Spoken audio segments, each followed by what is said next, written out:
hvala. Najprej bi se rada zahvalila za povabilo. Me veseli, da lahko izrazim svoje mnenje glede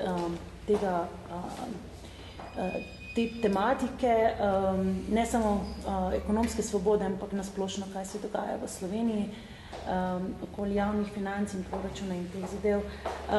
Tako kot je že Bernard omenil, vsako leto izdajamo poročilo, ki meri ekonomsko svobodo, in to poročilo Društvo Svetilnik izdaja v Sloveniji že 5 let, seveda v sodelovanju z drugimi organizacijami po celem svetu. Zanimivo je, da moje opažanje ob izidu tole? To?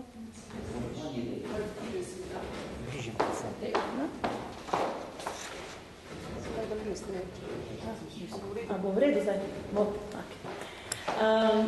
Naj prvo omenim samo moje opažanje zadnjih nekaj let, ko smo pač govorili o tej tematiki v Sloveniji, ki je takole. Pred približno 5 leti, ko smo začeli malo bolj govoriti o tem v Sloveniji, nobeden se ni zdrznil. Ko smo govorili, kaj so problemi v Sloveniji, so pač ljudje zamahnili z roko, predvsem tisti ljudje, ki so tudi v parlamentu, v vladi, sploh niso želeli slišati o tem poročilu. Še 2 leti nazaj je bilo tako stanje. Čeprav poročilo jasno pove, zakaj smo, kjer smo, vsaj veliko razlogov našteje, se Slovenija ni zanimala. Stvari so se spremenile, bom rekla, v zadnjem letu, tudi iz strani medijev je večja pozornost pritegnjena na samo poročilo, kar je pozitivno. Zdaj, ali je že prepozno, je pa drugo vprašanje. Je prepozno, da se Slovenci zbudijo in končno začnejo razpravljati o samih problemih, ki obstajajo v Sloveniji, pa bomo videli v naslednjih mesecih, kot je že Bernard napovedal v uvodu te predstavitve, nas verjetno čaka streznitev, ki po mojem mnenju je nobeden izmed nas ne želi, oziroma ni dobrodošlo, kar nas čaka, ampak glede na to, kaj se je dogajalo in kar se še dogaja, se drugega ne moramo pričakovati. Kot je Bernard omenil, smo v letošnjem poročilu, jaz imam tule printano kopijo, publikacijo, smo se vrstili na 97. mesto med 152 državami, za tiste, ki pač niste spremljali medijev. To pomeni 5 mest nižje kot lansko leto in kar 33 mest nižje kot 3 leta nazaj. Jaz vedno pravim, da ko se govori o poročilih pa o številkah, ljudje pač jemljajo to, to je še eno poročilo, to je še ena številka, ne? Pa grejo naprej. Jaz pravim, sej lahko tako gledamo na te stvari, ampak če nas zadeva osebno, potem se ne bi smeli tako obnašati. Ne? In kaj je pomembno pri ekonomski svobodi? Najpomembneje je to.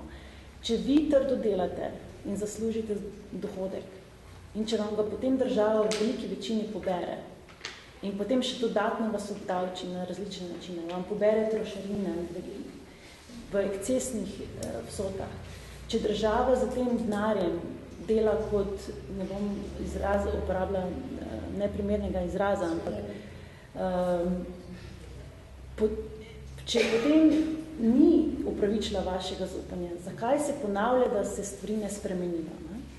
In kot je bilo omenjeno, problem pri nas je, in to je, bom povedala, to je že bil problem 5 let nazaj in še vedno je problem. In po lestvici drsimo prav zaradi teh problemov.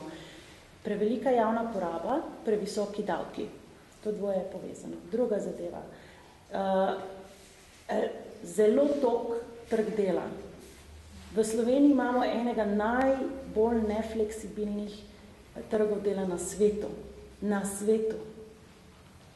In to ni kar tak. To zajema vsakega človeka, ki gre v službo, vsakega delodajalca, vsakega delojemalca. To pomeni, da si vi ne morete prosto odločati, za koga boste delali, kako boste delali, kdaj boste delali, kako plačo boste dobivali. To zajema prav vsakega izmed vas.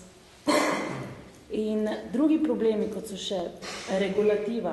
Ja, veliko prije regulativa iz Bruslja. In vedno se zgovarjajo naši politiki, da to niso oni krivi. Ne? Pride iz Bruslja, moramo pač sprejeti. Ne? Ogromno regulativa pride iz Ljubljane, tu, eno ulico stran. Kaj to pomeni? Danes sem po poročilih poslušala. Ideja, da bi omejili potrošnikom možnost, da kupujejo nejodirano sol.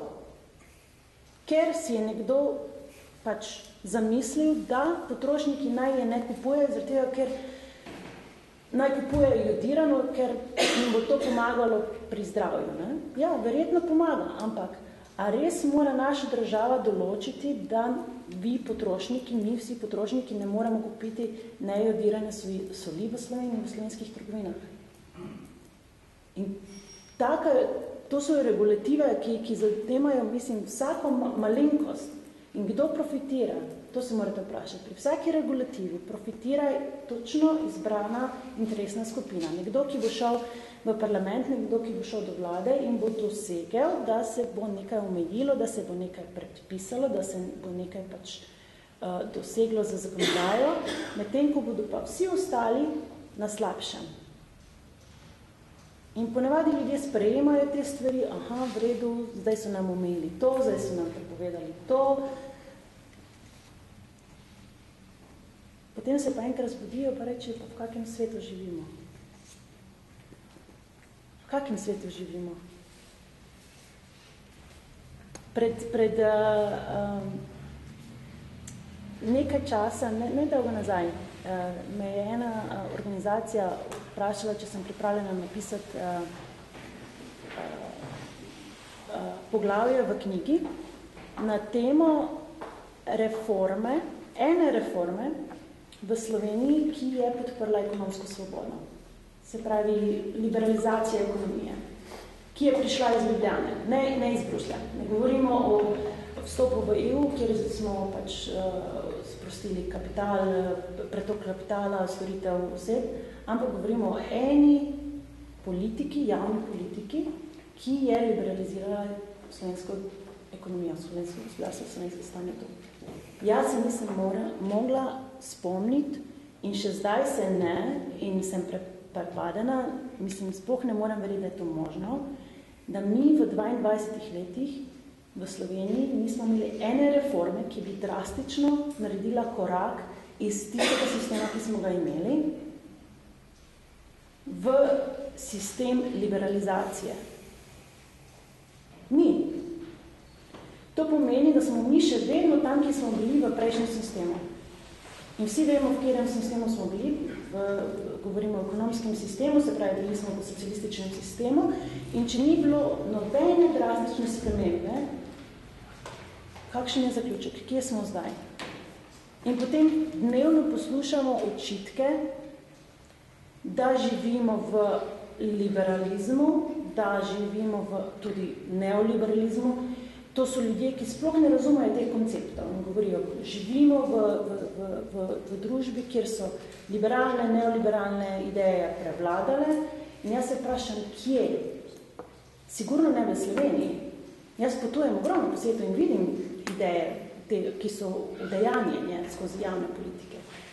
In kam pripeljajo te ideje? Pripeljajo do višjega standarda, življenjskega standarda, do ekonomske rasti, do sistemov, ki delujejo, do pravne države, ki deluje, ne pri nas.